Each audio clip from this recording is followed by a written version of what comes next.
Hello friend, good morning all of you. दोस्तों, UPTET 2021 में जो पेपर था उसके दो प्रश्न ऐसे पूछे थे कि यही सेम प्रश्न 2017 में भी पूछे थे। 2017 में प्रश्न का उत्तर था वो गलत था, लेकिन पीएनपी कह रहा है 2021 में जो प्रश्न का उत्तर था वो सही कर दिया गया था। यहीं पर सबसे पहले प्रश्नों को ही देख लेते हैं। 2017 में यह प्रश्न था, ग्रंथियों के आधार पर व्यक्तित्व के विभिन्न प्रकारों की चर्चा कीजिए। चर्चा किसने की? उत्तर था पीएनपी ने माना था क्रेशमर, जबकि सही उत्तर था कैनन। प्रश्न था अगला, घास भूमि क्षेत्र के परितंत्र की खाद्य श्रृंखला में सबसे उच्चतम स्तर के उपभोक्ता होते हैं। उत्तर, एक विकल्प था मांसाहारी, दूसरा विकल्प था शाकाहारी, दूसरे विकल्प में गड़बड़ी थी। सही उत्तर था मांसाहारी। 2021 के प्रश्न थे, सही उत्तर था ग्रंथियों वाले प्रश्न के उत्तर का विकल्प कैनन, घास भूमि वाले प्रश्न के उत्तर का विकल्प मांसाहारी। नोट करने वाली बात यह थी कि विकल्प मांसाहारी या शाकाहारी को टिक करके शाकाहारी व मांसाहारी दोनों कर दिया गया था। उत्तर प्रदेश शिक्षा पात्रता परीक्षा यूपीटीईटी 2021 में दो प्रश्नों का उत्तर गलत माना गया था और एक एक अंक देकर नए सिरे से परिणाम घोषित करने के हाई कोर्ट के आदेश को पीएनपी अब चुनौती देगा। विशेषज्ञों ने उत्तर कुंजी में दिए गए उत्तरों को सही ठहराया है और कोर्ट के आदेश को विधि संगत नहीं माना है। उन्होंने कहा है कि ठीक है, सेम प्रश्न 2017 में पूछे गए थे जिसके विकल्प गलत थे, लेकिन 2021 के सेम प्रश्न पूछे गए लेकिन इसका उत्तर सही था। यहाँ पर दो ग्रेस मार्क्स देने की आवश्यकता नहीं है। यह परीक्षा 23 जनवरी सन 2021 को सभी जनपदों में कराई गई थी। इसके बाद अनैतिक उत्तर कुंजी पर आपत्ति आई। निस्तारित करते हुए पीएनपी की ओर से 7 अप्रैल को अंतिम उत्तर कुंजी जारी की गई थी। 8 अप्रैल सन 2022 को परीक्षाफल घोषित किया गया।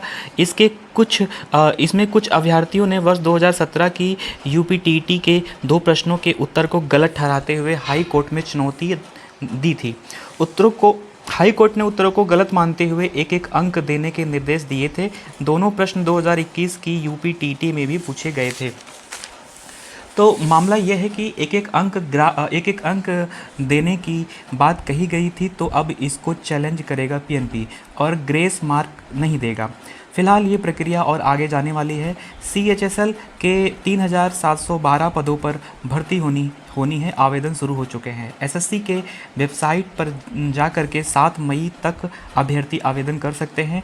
8 मई तक शुल्क जमा कर सकते हैं और आवेदन में त्रुटि सुधार के लिए 10 मई और 11 मई 2 दिन संशोधन किया जा सकता है। परीक्षा 1 से 11 जुलाई के बीच होनी है। चयन प्रक्रिया टायर फर्स्ट परीक्षा 1 घंटे की होगी, जिसमें अंग्रेजी सामान्य बुद्धिमत्ता गणित सामान्य अध्ययन के 100 प्रश्न पूछे जाएंगे।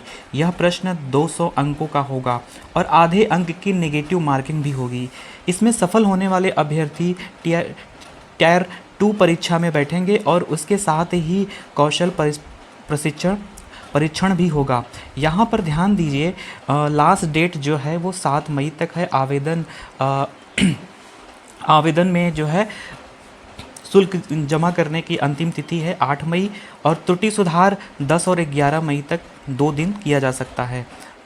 और परीक्षा ऑनलाइन परीक्षा जो है 1 से 11 जुलाई के बीच होनी है।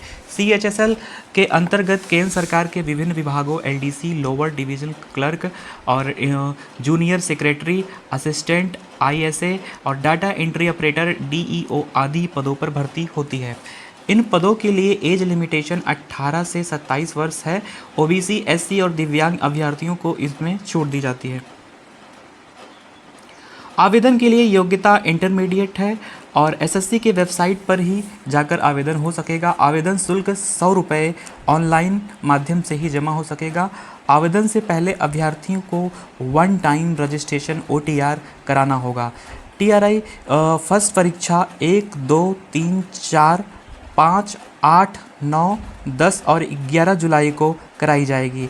पिछले वर्ष CHSL के अंतर्गत 1211 पदों पर भर्ती हुई थी। इस बार पदों की संख्या बढ़ी हुई है। 6 साल की आयु पूरी होने पर कक्षा 1 में प्रवेश दिया जा सकेगा।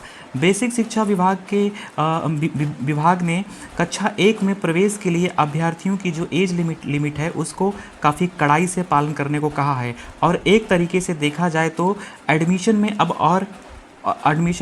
और आसान नहीं होगा। एडमिशन अब और आसान नहीं होगा, इसमें तमाम नियम लगा दिए गए हैं।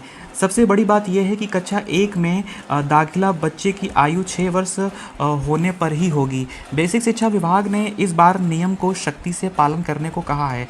6 वर्ष से कम आयु के बच्चों का नामांकन बाल वाटिका में कराया जा सकेगा।